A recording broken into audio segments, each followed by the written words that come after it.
is a Conelrad alert. Civil defense information will be broadcast at 6:40. West of the Rockies, you're on the air. Hello. Y2K, how can we prepare? Stop a few of their machines and radios. Throw them into darkness for a few hours. We are fighting for our lives. My family must survive. For 5 years, 1,000 gallons of gas, air filtration, water filtration.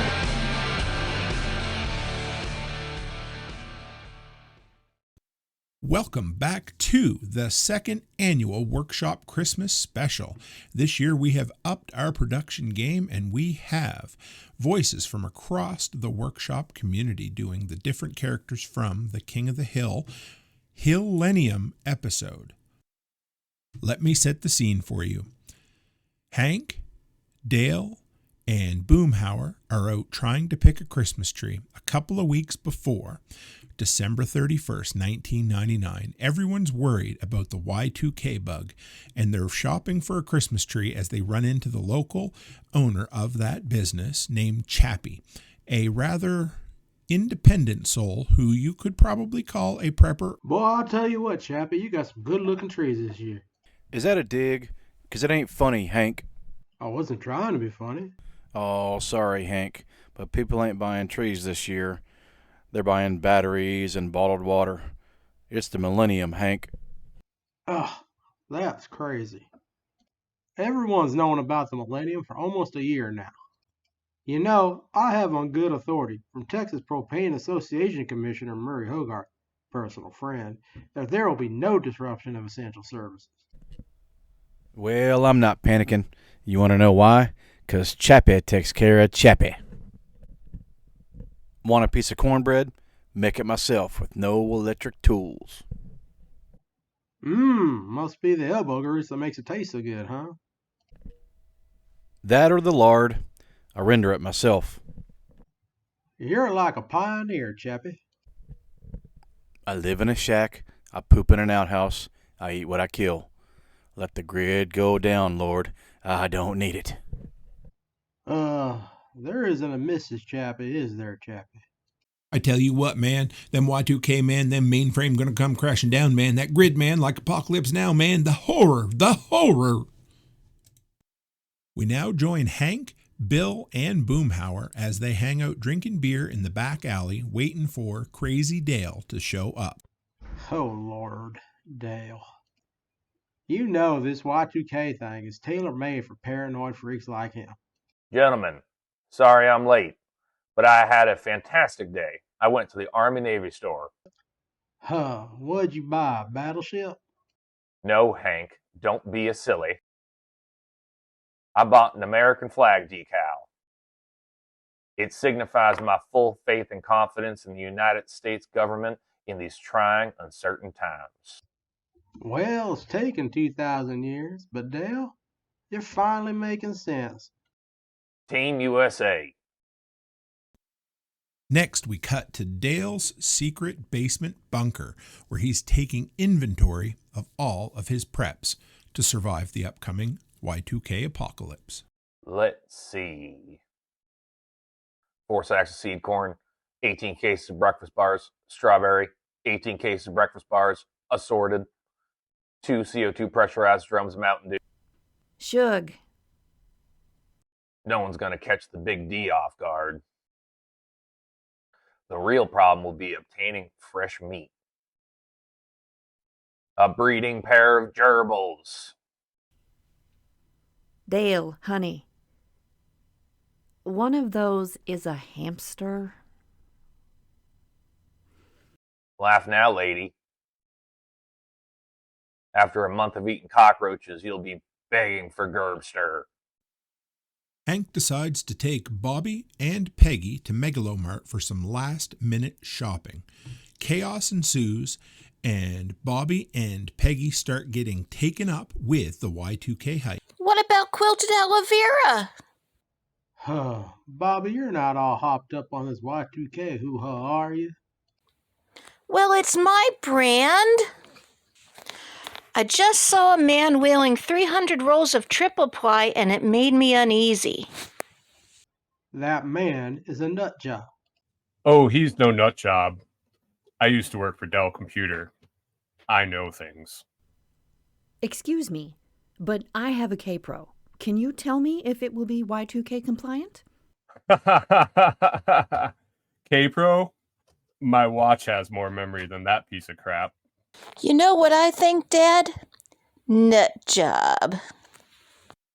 Next, we cut to Peggy in her computer closet, losing her mind, worried she's going to lose all of her important documents when Y2K comes. Peggy, I need your help. I need hard copies. I could lose everything, Hank. Everything. 7-letter boggle words, my Peggy Hill self-abridged thesaurus, musings, ponderings on the way to being musings, rap music, wrapping paper. I know I can crack that nut. Peggy, why don't you take off that nasal strip? Maybe your snoring will drown out the sound of that dang printer. Don't blame me. Blame the freaking millennium. Oh no, my opinions! Next, we cut to Hank asking Dale for advice on buying Peggy a new computer, and it turns into a conversation about hoarding and prepping. Hey Dale, you own a computer, don't you? I have a system. Well, I'm gonna surprise Peggy this year. I'm gonna get her a new computer. It's a shame to see all our friends and neighbors acting so selfish. Fred Nicholson cut off an old lady yesterday in the checkout line. The JV basketball coach. Greedy. And he who does hoard will have unreasonable power.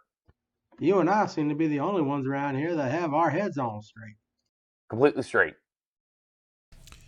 Next, we join Hank and Dale as they go to the local computer shop to buy Peggy a computer that's Y2K compliant. Hank, found one. Now hold on, Dale. I want to make sure it's Y2K compliant because Peggy's K-Pro evidently is not. K-Pro? That wasn't Y1K compliant. All home computers are Y2K compliant now, but the mainframes. If people would spend a little less time worrying and a little more time reading a brilliantly written op-ed piece by former FCC Chairman Reed Hunt, they'd realize that our government has everything under control. I'd like to read that article, Dale, and I'll take that computer, the gray one. Shoot, our system's down. I can't ring you up. Well, just write me out a receipt. Sir, the computer's down. I can't sell a computer. I can't check our inventory. I can't lock the front door. It's impossible to figure out the sales tax. It's 8%. And 8 is a key on the computer. Next, we visit with Peggy as she turns her charm on with Bill as she tries to get out of Bill what Hank is going to get her for a Christmas surprise. Hey, Peggy. Where's Hank? Hank? He went someplace I can't tell you. He went Christmas shopping, didn't he? So I moved all the combs to the lower drawer, which was practically empty, and now it's base-wide policy. Yeah, so all the barbers at Fort Blandon. Tell me the part about what Hank is getting me for Christmas. A computer? Anyway, so remember I said I'd tell you about them brushes? Peggy, you had her with combs, dang. Now we join Dale as he's about to go down and take inventory once again on his Y2K preps, and he finds something rather disheartening. Shug, I'll be in my think hole. My dude! How could you do this to me, Puff Puff? Next, we join Hank and Buck at Strickland Propane, trying to figure out what to do with the hordes of people that all want propane. Well, I hope you took your heart pills this morning, Miss Strickland, because it looks like it's going to be a rough one. No, not me, Hank. There's a lynch mob out there. They've gone way too kooky. I'm out of here. Sir, have you forgotten the Gasser's Creed? I promise to dispense. I don't have time for that. Debbie and me are going to the desert to ride out the apocalypse. I'll be back in 2 weeks. Don't worry, we've got plenty of propane to go around. Hey, Joe Jack, what have you got left in the tanks? What? But we were supposed to get a shipment in this morning. Okay, it's officially an emergency. I'm going to put a call in to Texas Propane Commissioner Murray Hogarth. He'll have a bobtail here in no time. Murray Hogarth, please? Oh, hi, Murray. Hank Hill calling. My supplier left me holding the... What? But you promised me there were procedures in place. What does this have to do with Y2K? What does temporarily non-compliant mean? Murray, stop crying. Act like a commissioner, for God's sake. Nothing to panic about, okay? I got some extra tanks in the back. So you just form a line, single file, please. That's it. Okay? There are procedures in place. Procedures. Forgive me, Lord, for what I'm about to do. Next, Hank comes home all in a panic talking to Peggy. Did it make the news? Did what make the news? Over at work, Murray Hogarth is crying. Yeah, let's get rid of that old computer. Peggy, this computer thing could be big. You were right to be worried. I am more than worried, Hank. I am panicked. I am panicked that my old computer is going to drag this family down into the depths of chaos. Yeah, let's get rid of that old computer. Dale drops by unexpectedly, and Hank finally finds out the truth about what Dale's been up to. Dale, thank goodness. Everyone else is losing their mind. You're the only... No, shut up. I don't have time for your little problem. My gerbil screwed me. What? I'm ruined. All the planning and the secret hoarding. You've been hoarding? Duh. I need food stuff. What do you got? I've got nothing for a liar like you. You've got 3 tanks of propane. How did you know that? Hank, I have dedicated my life to getting ahead of others in times of crisis. This is my time. Fine, it's your time. So what do we do? I have no idea. In desperation, Hank and Dale go to the only place they know to go, to their prepper friend, Chappie. All right, you're going to need your own wheat grinder. I'll teach you how to grow your own mung beans and old paper towels. I live in a shack, and I poop in an outhouse. That's it? This is your go-to guy? An outhouse and monkey beans?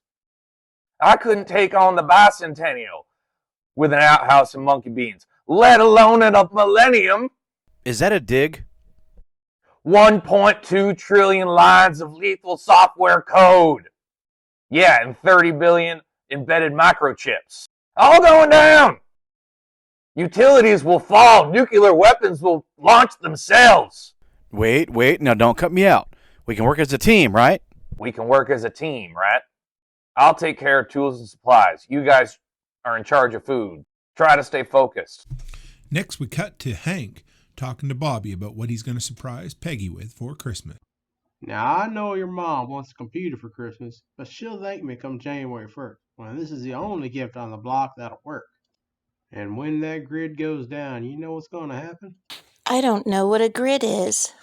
Exactly. Nobody does. And they certainly won't know what time it is. And that's when they'll be knocking on our door asking to use our clock. What happened to your power drill? It's gone. Got rid of it. Traded to a fool for a sack of corn. We've only got 6 days to stock up on aloe vera quilted toilet paper. I'll get the truck. Next, Dale, in search of a better protein source than gerbils, takes Chappie to the local dog pound. Shh, let me handle this. My friend Chappie and I both have wives for whom we are looking for presents. Christmas dogs to put under the tree. How about this Lopsa-Opso? No, that one's too small. My wife would not enjoy it. Maybe you two should step away from the cages. Please, my wife is in a wheelchair. All she wants for Christmas is a big, fat dog with lots of meat on the haunches. I'll take all 9 of those little dogs on top. Wrap them up. Next, we join the Hill family as they're around the Christmas tree Christmas morning opening their Christmas presents. We have Christmas. Peggy, your turn. Is it bigger than a mouse pad? Why don't you go find out? It's in your office. That is not a computer. No, it's a Strongwell from 1910. I do not want a grandfather clock. And I do not want toilet paper. I am taking Bobby and Luann to get real presents. And I'm going to be driving a car, if that's okay with you. While Peggy's gone with the kids to pick out Christmas presents, Hank starts stewing and muttering to himself. He goes out to the garage and decides he's going to put some paint stripper on a project he's working on. He ends up inhaling too many fumes, and he has a regular old Christmas miracle as he hallucinates Coach Landry telling him it's gonna be okay. Dad, are you okay? Yeah, I'm okay. We're all gonna be okay. Well, what are you doing? Bobby, trust me. I want to apologize to everyone for almost ruining Christmas. There really is nothing to be afraid about in this millennium. Heck, a year 2000 only happens once in the history of man, and we're darn lucky to see it happen. Peggy, do you remember how excited you were when you rolled over the odometer in your Buick? Imagine if the whole world had been in that car with you. Oh, Hank, honey, don't burn the clock. You know, the more I see it, the more I think it makes me look like an intellectual. Actually, Peggy, I got you a real Christmas present. A system? Really? A blueberry one. It'll be here tomorrow. Oh, Hank. I hope all you fellow delinquents out there enjoyed this Workshop Christmas special. I know it's crazy doing a King of the Hill episode for Christmas, but it just seems to fit so much between Y2K, the King of the Hill, and the whole redneck mindset around it. I just love doing this episode.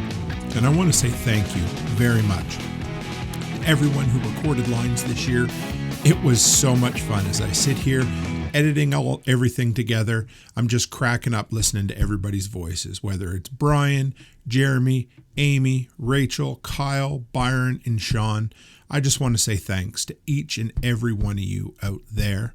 And I want to dedicate this episode to the voice actor of Dale. God rest his soul. Johnny Hardwick passed away this year. So I hope you guys all have a Merry, Merry Christmas. And in the words of Dale Gribble, guns don't kill people, the government does.